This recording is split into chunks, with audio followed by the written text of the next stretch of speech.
Bienvenidos a la Escuela Dominical Ven, Sígueme.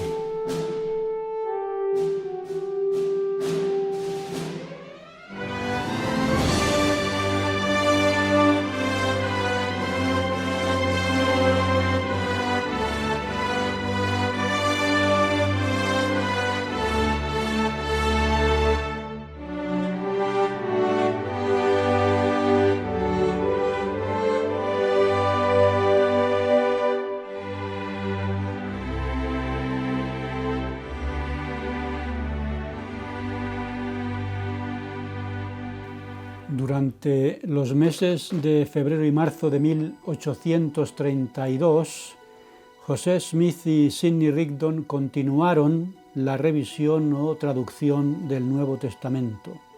Mientras estudiaban el libro de Apocalipsis, el Señor reveló el significado de algunos de los símbolos y acontecimientos que describió el apóstol Juan en su libro.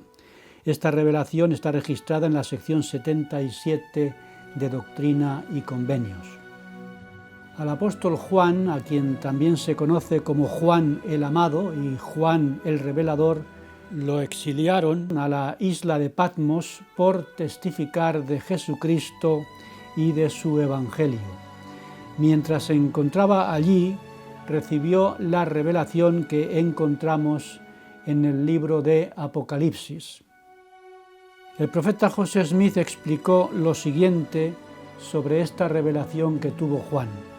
El velo se apartó y el apóstol tuvo una visión del futuro, contemplando acontecimientos que sucederían en diferentes épocas hasta la escena final.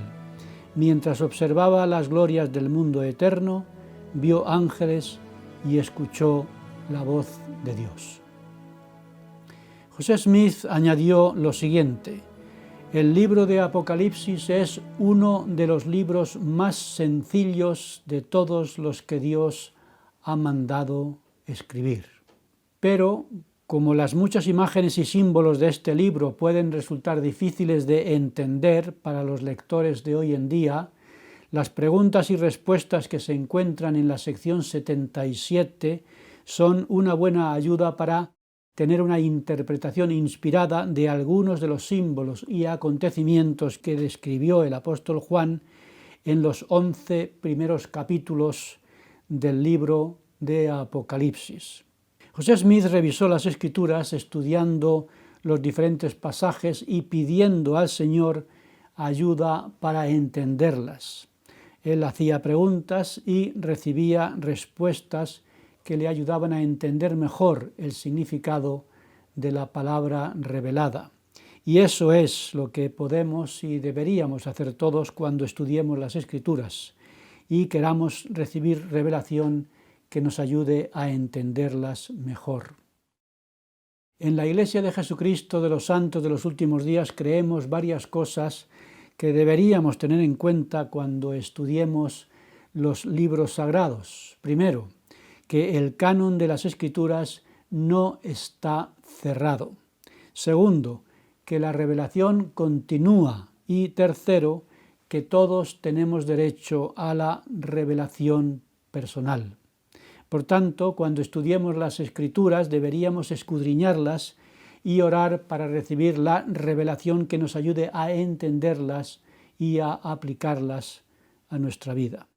Y por supuesto, otra de las características distintivas de la Iglesia de Jesucristo es que está dirigida por apóstoles y profetas y que ellos tienen las llaves para la interpretación de las Escrituras. Y las enseñanzas del profeta José Smith en la sección 77 sobre el libro de Apocalipsis son un buen ejemplo de la ayuda que nos proporcionan los apóstoles y profetas para entender mejor los libros canónicos. Por ejemplo, el mar de vidrio que describe Juan en el versículo 6 del capítulo 4 de Apocalipsis representa, según explicó José Smith, la tierra en su estado santificado, inmortal y eterno, que será un reino celestial para todos aquellos que hayan tenido una vida digna para heredar ese reino de gloria. El profeta José Smith añadió lo siguiente: esta tierra, en su estado santificado e inmortal, llegará a ser semejante al cristal y será un Urim y Tumim para los habitantes que moren en ella, mediante el cual se manifestarán a los que la habiten todas las cosas pertenecientes a un reino inferior, y esta tierra será de Cristo. Otra cosa que el Señor reveló a José Smith sobre el contenido de Apocalipsis es que los 4 animales o seres vivientes que vio el apóstol Juan representan diferentes clases de seres que recibirán gozo eterno en la presencia de Dios. En esta revelación el apóstol aprendió que Dios salva a todos los seres que ha creado. Estos 4 seres vivientes eran 4 de los animales más nobles que habían cumplido la medida de su creación y se habían salvado en otros mundos porque eran perfectos. El cuerpo físico y el cuerpo espiritual son semejantes, y los hombres y mujeres, como hijos de Dios, tienen un cuerpo espiritual que es imagen y semejanza de Dios con un destino divino.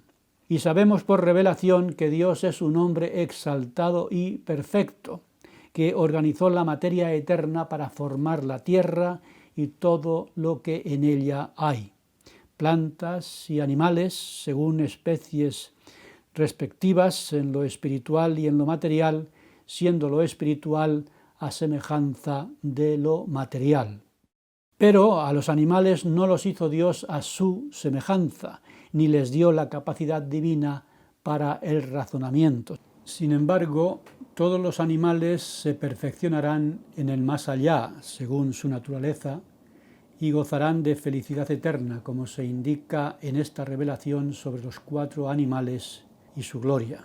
Porque estos animales son seres vivos reales, como explicó José Smith, diciendo que Juan vio los animales que estaban en el cielo, que se habían salvado en otros mundos semejantes a este. Además de los animales, el apóstol Juan vio a 24 ancianos en la presencia de Dios, de los cuales el Señor explicó que habían pertenecido a las 7 iglesias, o sea, las 7 ramas de la Iglesia de Jesucristo en Asia Menor. Juan estaba viendo acontecimientos futuros, vio a esos ancianos en el paraíso esperando su resurrección, lo mismo que leemos en la revelación de la sección 137, en la que José Smith vio en el reino celestial a sus padres cuando aún estaban viviendo en la tierra, para enseñarnos el galardón que nos espera si somos fieles discípulos de Jesucristo. En la antigüedad, los documentos importantes escritos en pergaminos se sellaban con sellos de arcilla o cera. Esos sellos revelaban la identidad del dueño y protegían el documento de aquellos que no estaban autorizados para leerlos. El libro o pergamino con los 7 sellos que vio el apóstol Juan en una visión contenían la revelación de la voluntad, los misterios y las obras de Dios. Cada sello representaba 1000 años de la existencia de la tierra, y en la visión de Juan, solo el Cordero de Dios, Jesucristo, era digno de abrir los sellos del libro. Y el Señor abrió los sellos, y Juan vio las obras reveladas del Señor durante los períodos de 1000 años de la existencia de la tierra.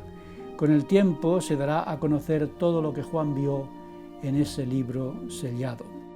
En otra revelación que se recibió más adelante, el Señor enseñó que durante el milenio se revelarán los hechos secretos de los hombres y las prodigiosas obras de Dios, de todas las eras del mundo. El apóstol Juan vio también 4 ángeles que estaban de pie en los 4 ángulos de la tierra, deteniendo los 4 vientos. La presencia de los ángeles de pie en los 4 ángulos de la tierra sugiere que tienen poder sobre todo el mundo, y los 4 vientos representan las fuerzas de la destrucción. Estos ángeles podrían ser los mismos que en la parábola del trigo y la cizaña piden al Señor que les permita salir a segar el campo.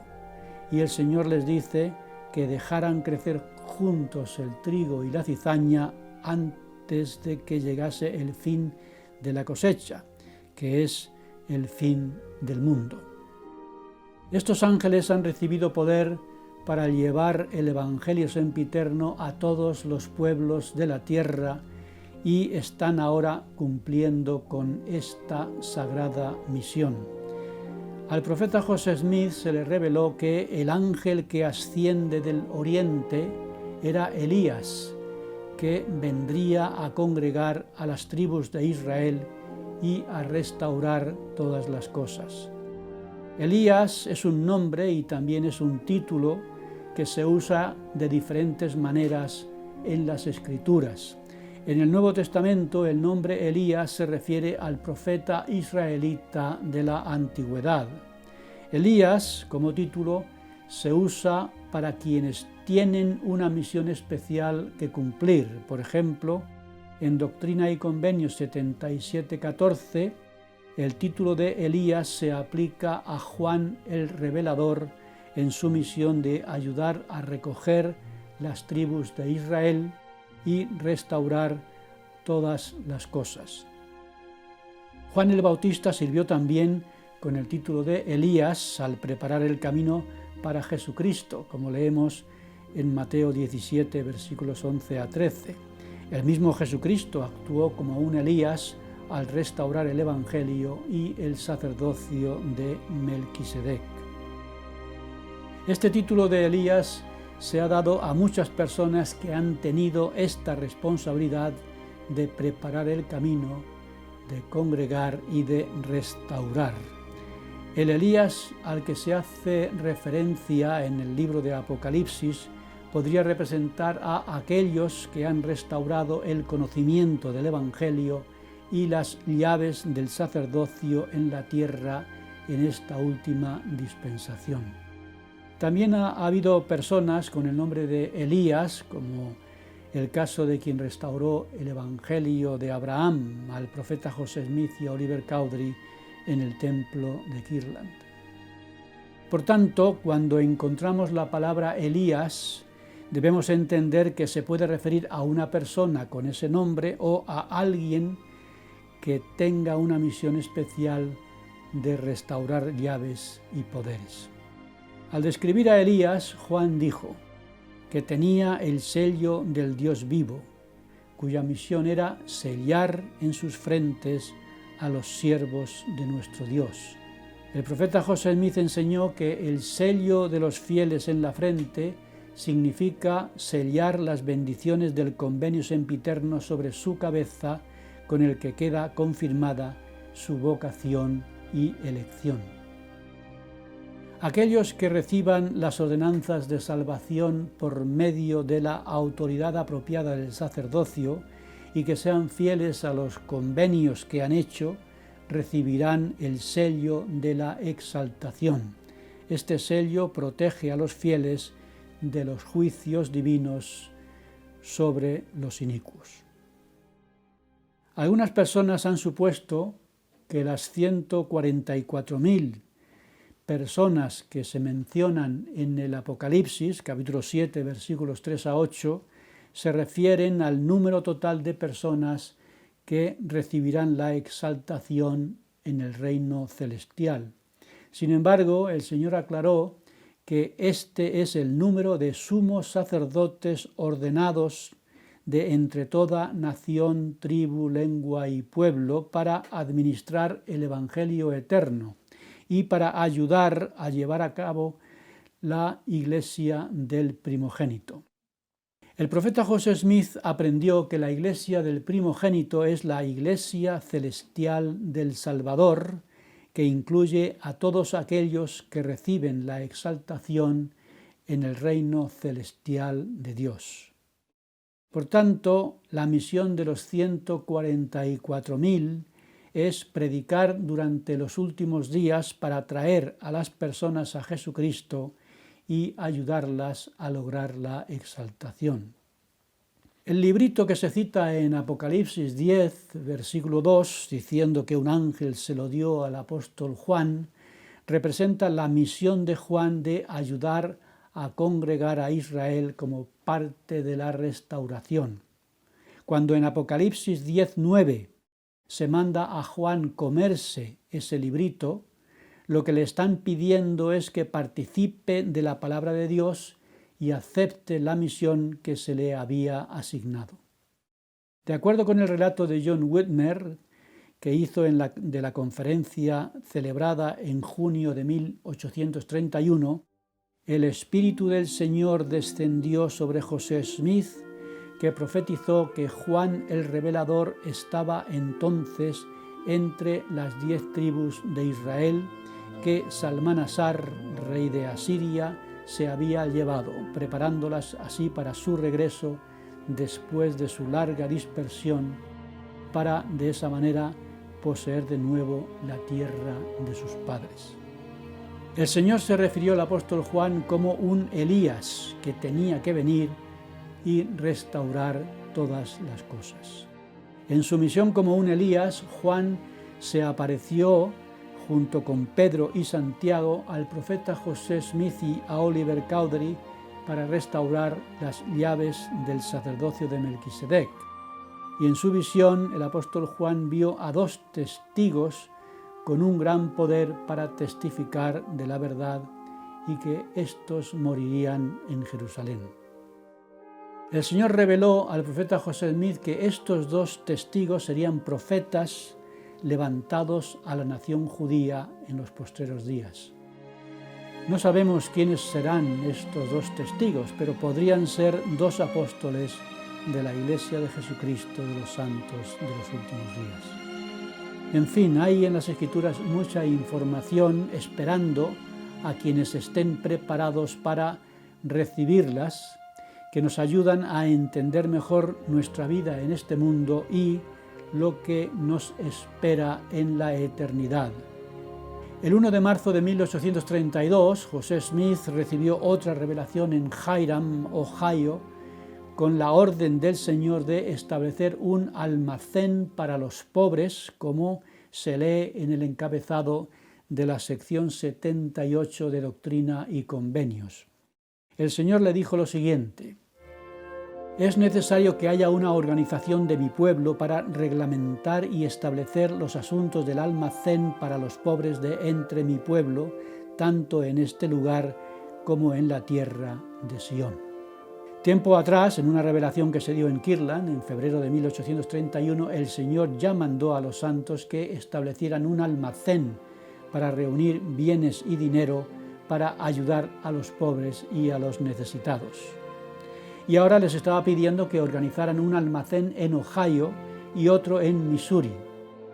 La tienda de Newell K. Whitney, situada en Kirtland, Ohio, funcionaba como almacén, y Sidney Gilbert estableció otra tienda en Independence, Missouri, y de esta manera se cumplía lo mandado por el Señor. Estos almacenes no solo proveían a los santos los bienes materiales necesarios, sino que también generaban fondos para comprar tierras y financiar la publicación de las revelaciones recibidas por el profeta José Smith.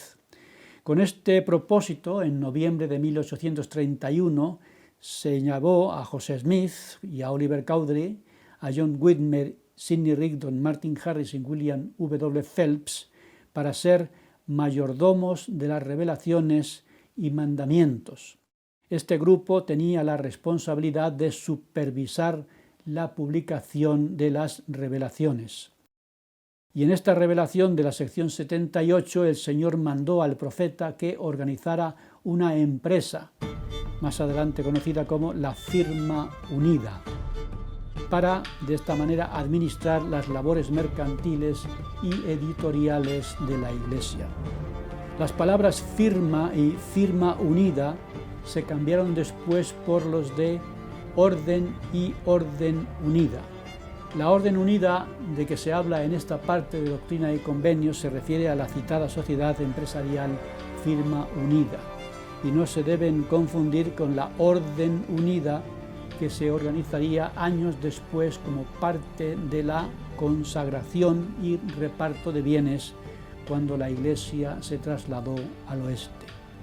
Aunque la Firma Unida se disolvió 2 años después, los principios de la ley de consagración y de cuidar a los pobres y a los necesitados son aspectos permanentes de la Iglesia de Jesucristo de los santos de los últimos días, en sus esfuerzos por establecer una sociedad de Sion en la que todos sus ciudadanos sean uno en corazón y voluntad y vivan rectamente sin pobres entre ellos. El Señor les dijo que estaba dando estas instrucciones a los santos para que seáis iguales en los vínculos de cosas celestiales y de cosas terrenales también, porque si no sois iguales en las cosas terrenales, no podéis ser iguales en la consecución de las cosas celestiales. Ser iguales en los bienes materiales no quería decir que todos tuvieran las mismas posesiones materiales, sino que todos pudieran satisfacer sus necesidades por igual, según su familia, conforme a sus circunstancias, como ya se había revelado anteriormente. Cuando cuidamos de los pobres y de los necesitados y consagramos todo lo que tenemos al Señor, nos estamos preparando para obtener un lugar en el reino de los cielos. Si los santos de los últimos días no dan de sus bienes a los pobres, ni a los afligidos entre ellos, como corresponde a los santos, no estarán unidos conforme a la unión que requiere la ley del reino celestial, que es el cimiento necesario para la edificación de Sion. De esta manera se establecía una conexión entre los cielos y la tierra. El profeta José Smith enseñó lo siguiente sobre este punto. Dios tiene determinado en su propio seno un período o tiempo en que traerá a su reposo celestial a todos los que hayan obedecido su voz y guardado sus mandamientos. Este reposo es de tal perfección y gloria que el hombre tiene necesidad, según las leyes de este reino, de una preparación antes de que pueda entrar en él y disfrutar de sus bendiciones. Por eso ha dado Dios ciertas leyes que serían suficientes si se observaran para preparar a todos sus hijos a heredar este reposo. La restauración del Evangelio de Jesucristo ha hecho posible que todos podamos aprender la verdad y abandonar el pecado, evitando el error y el engaño, porque eso es precisamente entrar en el reposo del Señor, saber que estamos libres del error y que nuestra vida está en armonía con la voluntad divina. Ahora la voluntad del Señor era que la Iglesia se preparara y organizara por medio de un vínculo o convenio sempiterno.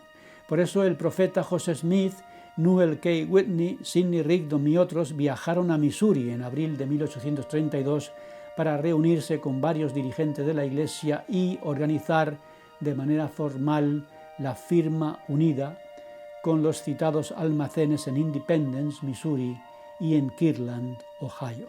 Se asignó a William W. Phelps y a Sidney Gilbert que prepararan un contrato de acuerdo para la firma. Al participar en este acuerdo, se comprometieron a consagrar su propiedad a la Firma Unida y juntos asumir la responsabilidad de las deudas de la firma. El Señor advirtió que si alguno de ellos rompía el acuerdo o el convenio, perderían su lugar en la Iglesia. Se explicó a los miembros de la Firma Unida que vivir la ley de consagración del Señor crearía un fondo de recursos materiales que permitiría a la Iglesia tener independencia o autosuficiencia económica y eso la ayudaría a lograr sus objetivos divinos. El mandato del Señor de que su Iglesia fuera autosuficiente no significaba aislarse socialmente y desentenderse de las necesidades de los demás. La Iglesia de Jesucristo de los Santos de los Últimos Días trabaja y colabora con otras iglesias e instituciones para proporcionar ayuda humanitaria a los necesitados de todo el mundo, en terremotos, inundaciones, huracanes y otros desastres. Estos esfuerzos cooperativos para ayudar al prójimo en tiempos de necesidad trascienden cualquier barrera de religión, raza y cultura. Estas obras buenas son el amor de los últimos días en acción. Y todo esto forma parte de la restauración del reino de Dios en esta última parte de la historia del mundo, en la que lo celestial se unirá a lo terrenal. Sobre esta restauración el Señor comentó lo siguiente: de cierto os digo que sois niños pequeños y todavía no habéis entendido cuán grandes bendiciones el Padre tiene en sus propias manos y ha preparado para vosotros. Y no podéis sobrellevar ahora todas las cosas, no obstante, sed de buen ánimo, porque yo os guiaré. De vosotros son el reino y sus bendiciones, y las riquezas de la eternidad son vuestras. Esas riquezas de la eternidad que tenemos que aprender a valorar y que debemos esforzarnos por lograr son tener un cuerpo glorificado y resucitado, recibir una heredad celestial en el reino de Dios y formar familias eternas en la exaltación. Para la mente terrenal resulta difícil comprender estas bendiciones tan gloriosas. Por esa razón el apóstol Pablo enseñó que cosas que ojo no vio, ni oído oyó, ni han subido al corazón del hombre, son las que Dios ha preparado para aquellos que lo aman. El Señor ofrece todas las cosas a aquellos que son fieles y viven los principios de la ley de consagración, que es lo que está tratando de enseñar en estas revelaciones. Y añadió lo siguiente sobre la rectitud que debemos tener sobre todas estas promesas. Dijo así: y el que reciba todas las cosas con gratitud será glorificado.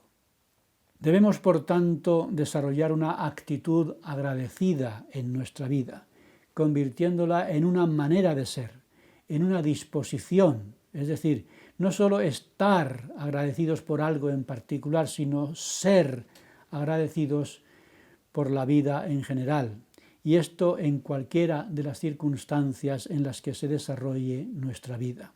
Esta actitud de agradecimiento, convertida en una forma de ser, nos ayuda a vencer la tentación del desaliento, del desánimo, del desengaño, por lo que ocurra a nuestro alrededor, y nos convierte así en dueños de nuestro estado de ánimo.